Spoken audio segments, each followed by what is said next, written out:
Yesterday, Taylor Swift and Travis Kelce announced their engagement, and my initial reaction to it as an astrologer when I heard about it was that it was kind of a weird announcement chart because transiting Venus was opposing Pluto yesterday, which is kind of a tense combination for relationships. But then I was talking to my partner and I remarked that maybe they did the private engagement like before this, closer to the Venus-Jupiter conjunction that happened earlier this month, and this was maybe just the announcement for the public. And today, actually, it just came out in the news that they said that the engagement did actually take place about 2 weeks ago. So if you go back exactly 2 weeks from yesterday, you end up with a chart that looks like this, which is exactly the day of the Venus-Jupiter conjunction in Cancer, which was occurring around August 11th or so.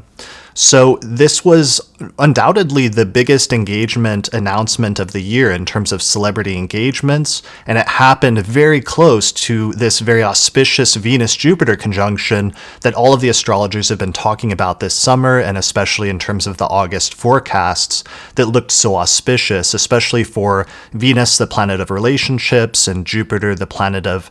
unifying and confirming things as the greater benefic in astrology. So you can't get a more positive combination than that. So that what's interesting about that then, though, is that the announcement chart for yesterday probably spoke more to some of the it reminds me, or was indicative of almost like some of the heartbreak of like people that were obsessed with Taylor and like maybe wanted to marry her themselves or things like that. And I actually saw a story yesterday about a subreddit on Reddit where there were people who were convinced that Taylor was a lesbian or was bi and that she would marry a woman, and a bunch of those people were in heartbreak or like denial about it yesterday when the news came out. And I thought that was kind of interesting because that actually speaks more to the announcement chart with this Venus-Pluto opposition. But luckily for Travis and Kelce, the Venus-Jupiter conjunction, which occurred early in August, is probably much closer to their actual engagement chart, which is a very good sign for their future marriage.